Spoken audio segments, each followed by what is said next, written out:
My relatives, as you know, were calling for status.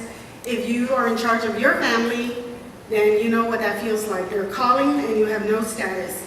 You don't know what to do. You have all these documents sitting there in your work area, and you just don't know what to do with them, you know? I was at that point where they were just sitting there accumulating dust. So I was thinking, you know what, maybe I just need to box them up and put them up in my attic and just move on with my life.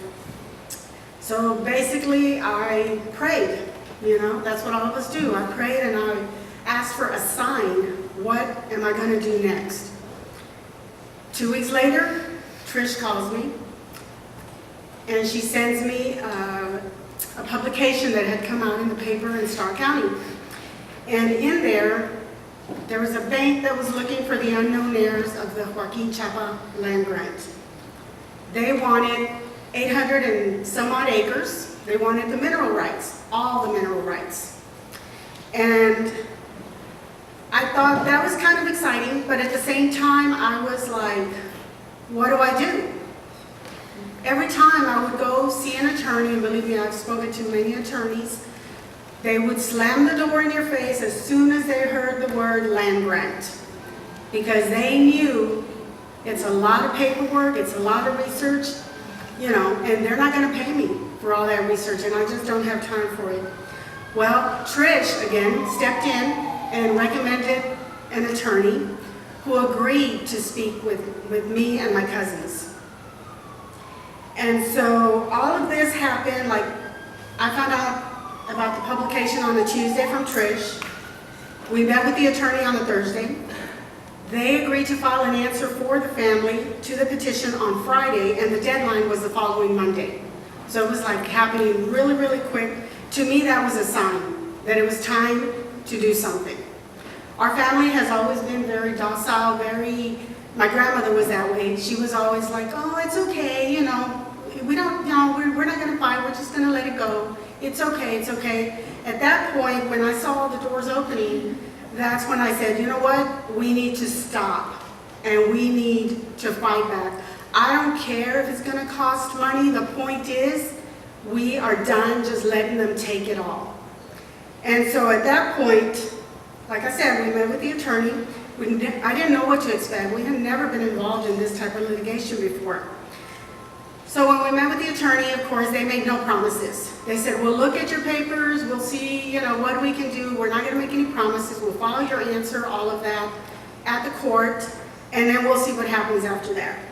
So while I was sitting there, I was asking her, what is it that you need from us, you know, so that we do not lose our mineral rights, if we are entitled to any?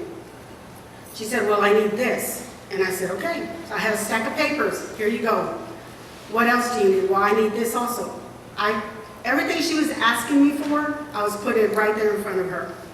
Okay? Now, right after that, of course, then begin the pre-trial hearings, is what they're called. I did not know what to expect, so we show up for the pre-trial hearings thinking, okay, we're here for trial. We're ready to go. No. It's like one thing after another would come up. There were some people that showed up also that were representing themselves as pro ses, is what they're called. They represent themselves, they walk in without an attorney. So the judge would tell them, this is what I need from everybody.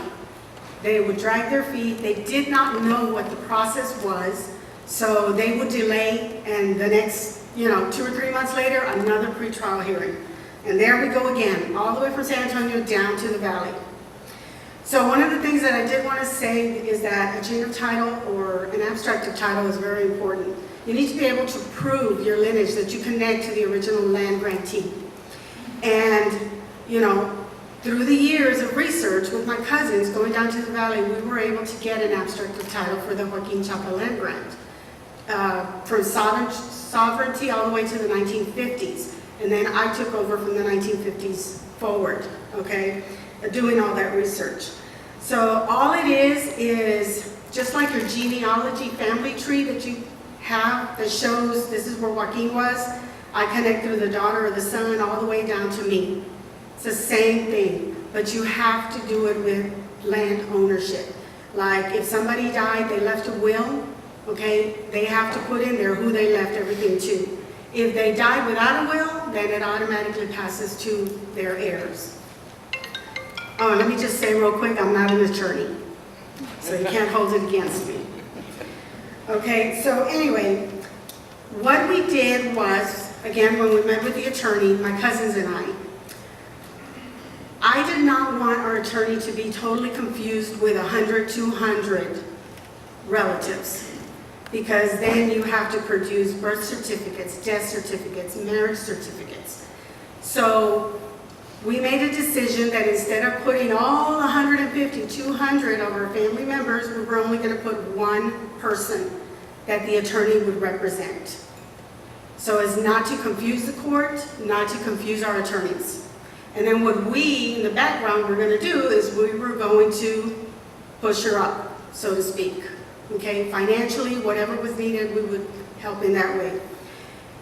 In reviewing the documentation, we decided who was the strongest one, and we decided my cousin was the strongest one because her grandma, when she passed away, left a will. And in that will, she reserved her mineral rights to that land. That was our strongest case, we felt.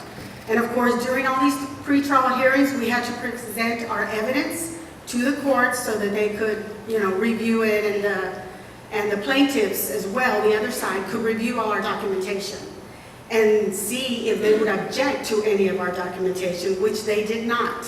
They objected to a bunch of others, but they never objected to our documentation because our attorney was doing everything the way it was supposed to be done, and whatever information she needed or documentation, we would get it for her. I was having to do translation of documents to present to the court, affidavit of heirship, that's very important.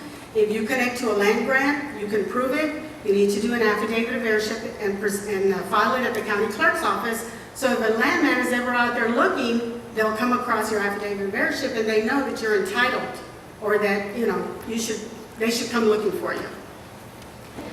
So that's what we did. It's been a lengthy process because, like I said, we started this in February of last year. However, there was a case for that particular land grant that lasted 7 or 8 years. Back in like 2001 is when it started. And it lasted till 2008, 2009. That was because there were about 5 or 6 attorneys involved on the defendant's side. With our case, there's one attorney only, and that's our attorney, plus the pro se's. So in the future, if you guys ever want to do something like this, don't go in pro se. Get yourself an attorney to represent you. So we have another pretrial hearing scheduled for June, which we are going to go to. Our trial date has already been set for July.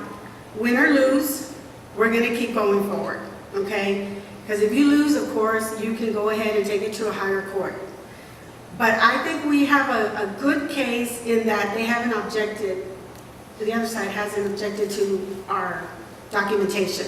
As a matter of fact, while we were there at one of our pretrial hearings, the other attorney was looking at our paperwork that we had just submitted in the nick of time, and it was our abstract of title. He was looking at it, and he had a red pen, and he was just marking on it, and then he just got his pen and just threw it down.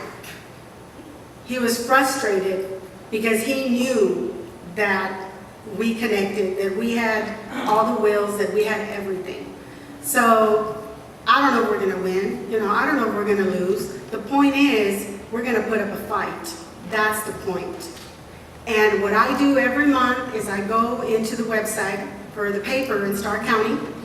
I look at it every month to see if anybody out there is looking for any of the unknown heirs for these land grants, so that as soon as that happens, we can be there ready to fight again. And that's the way I see it. It's time to fight back and not let them take what belongs to our family. I believe we have to be united and we need to work together. Our family would not be where we are today if we were not united. My cousin Isabel, her husband Benny, Sam, we're always taking road trips, okay? I take time off work so that I can go down there and do the research. But we're united. We've been together for many, many years. And then Trish, of course, champion. She helps us out a lot. When I get stuck on something, I call Trish. You know, I need you, to help me with this, or what do you think about this?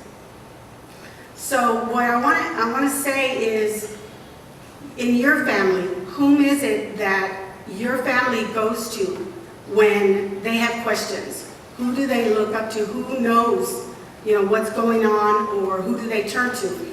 If you are that person, or you know who that person is, then you need to go talk to that person, and you need to all work together. Okay? We should not be greedy. Okay? Oh, well, he's going to get more than I am. It's not about who's going to get how much. It's what we need to do. What we need to see is that eventually we're all going to get something. And greed is not helping at all. We need to unite. We need to work together. So, with that said, I want to thank the Alliance for having me here today. And I know it was short and sweet. No, I have a question. I was just going to say, do y'all have any questions? I have a question. Trish has a question. Rosie, Yes. to kind of let the people know about Joaquin Chapa. He was one of the original land grantees who got a Spanish Land grant. land grant from the King of Spain. He had a lot of children. About how many children did Joaquin Chapa have? Yeah, like 13 kids. He had a lot of kids. So Joaquin Chapa land grant, if you were to take his descendants, we would probably say, maybe 10,000 total here in Texas? But yet, we only have a small percentage doing this. That's what we have to understand. We have a lot of people out there that we need to bring in, because there's a lot of people. If we could just have so much behind us if we got more people involved in our land grants. The other thing, you had mentioned affidavit of heirship. Bobby, did y'all get an affidavit of heirship for yours? Okay, so you were